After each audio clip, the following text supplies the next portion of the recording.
Hello అండి, welcome back to my channel. ఇవాళ మరొక మంచి ఆధ్యాత్మిక శీర్షికతోటి మీ ముందుకు వచ్చానండి. మరి ఆ శీర్షిక ఏంటో చూద్దామా? శీర్షిక పేరు చివరి దీపం. ఇక లేట్ చేయకుండా ఆ శీర్షికలోకి వెళ్ళిపోదాం. ముందుగా నా ఛానల్ ఎవరైతే ఫస్ట్ టైం చూస్తున్నారో వాళ్ళు సబ్స్క్రైబ్ చేసుకోండి.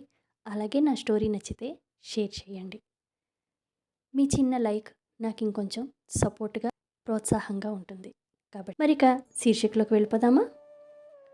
ఒక చిన్న గ్రామంలో ప్రతి సాయంత్రం దేవాలయాల్లో దీపాలు వెలిగించే సాంప్రదాయం ఉండేది. ఆ గ్రామంలో లక్ష్మి అనే వృద్ధురాలు ఉండేది. ఆమె చాలా పేదది, కానీ భక్తి మాత్రం అపారంగా ఉండేది. ప్రతిరోజు ఆమె తన దగ్గర ఉన్న కొద్దిపాటి నూనెతో ఒక చిన్న దీపాన్ని వెలిగించేది. అది ఆమెకు దేవుడికి అర్పించే గొప్ప కానుక. ఒకరోజు భారీ గాలి, వర్షం మొదలయ్యాయి. దేవాలయంలో ఉన్న అన్ని దీపాలు ఒక్కొక్కటిగా ఆరిపోతున్నాయి. గ్రామస్తులు భయంతో, నిరాశతో అక్కడి నుంచి వెళ్ళిపోయారు. ఇంకా దీపం వెలిగించడం వృధా అనుకుని వెళ్ళిపోయారు. కానీ లక్ష్మి మాత్రం వెళ్ళలేదు. ఆమె తన చిన్న దీపాన్ని చేతుల్లో కప్పుకొని గాలికి ఆరిపోకుండా కాపాడుతూ నిలబడింది.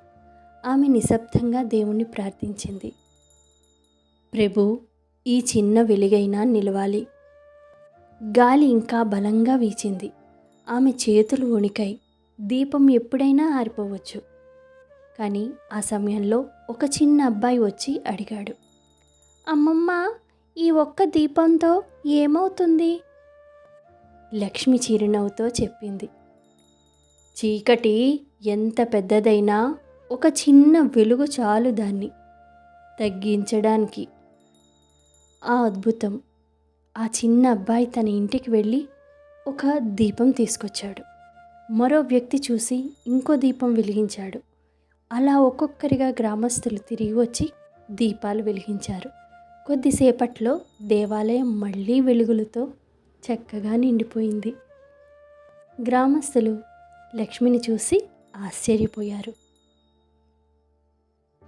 నీ ఒక్క దీపమే అందరినీ తిరిగి తీసుకొచ్చింది, లక్ష్మి నమ్రంగా చెప్పింది. ఇది నా దీపం కాదు, ఇది విశ్వాసం యొక్క వెలుగు. ఒక్క చిన్న నమ్మకం. చివరిగా మనకి ఈ కథ నుంచి మనం తెలుసుకోవాల్సింది ఏంటంటే, ఒక్క చిన్న నమ్మకం చీకటి మధ్యలో కూడా వెలుగును తీసుకురాగలదు. మన ఆశ, భక్తి ఇతరుల జీవితాలను కూడా వెలిగించగలదు.